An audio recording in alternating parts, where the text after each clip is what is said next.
One of the greatest things about YouTube is that it has all the music and a lot of lessons that are pretty easy to find, but learning from a YouTube video is not always the perfect experience. That sounds like this.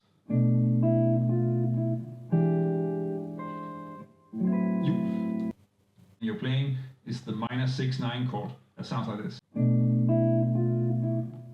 And it doesn't matter if you're learning from a lesson or transcribing a solo of a YouTube video. It is tricky that you need to take your hands off the instrument, put down your pick, and then start messing around with the mouse or the keyboard, and you can't find the right place, and you go back and it's too far.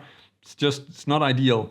And that is why this pedal is really interesting, because this is a pedal that helps you control YouTube with your feet. So you can keep your hands on your guitar and then you can control YouTube videos, go back and forth. You can also control recording software, and if you use it with an iPad, then it also works for sheet music turning pages. This is the Vidami Blue that Vidami were kind enough to send to me. I mostly ignore all the emails that I get asking me to make videos on different stuff, but a patron of mine suggested that I check out this pedal because she uses it for transcribing songs and solos, and it works really well. And I have to say that I really like using it like that as well. Another great feature is that it's compatible with a lot of learning platforms, and among those, my Jazz Guitar Roadmap course. Usually you only think about pedals for changing the sound of the guitar, and we're so used to thinking like that because, of course, you need to keep playing while you turn an effect on or off. That has been how you've been doing that since the mid-60s when Keith Richards, not Jared, stomped on a Foss pedal. But there really is no reason why we can't apply that way of thinking to practicing, and that is what I really like about this pedal.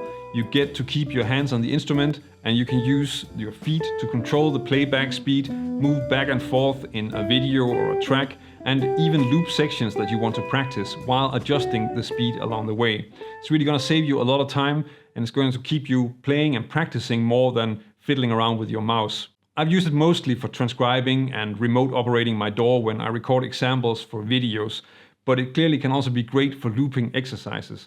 You can check it out through the affiliate link in the description of this video. There is a wired USB version and then the Bluetooth version that I have here. Now I'm curious if you have other examples of things that help you practice. So let me know in the comments if you have a suggestion for something, because I think it is interesting to see how these things develop, and there is quite a lot happening, and especially how we can use things like pedals and phone apps to practice more efficiently, get more out of what we're doing so that we're playing more and messing around with other stuff a little less. If you want to see some of the apps that I think really help make your practice more efficient, then check out this video where I go over my top 5 of phone apps that I use in my own practice.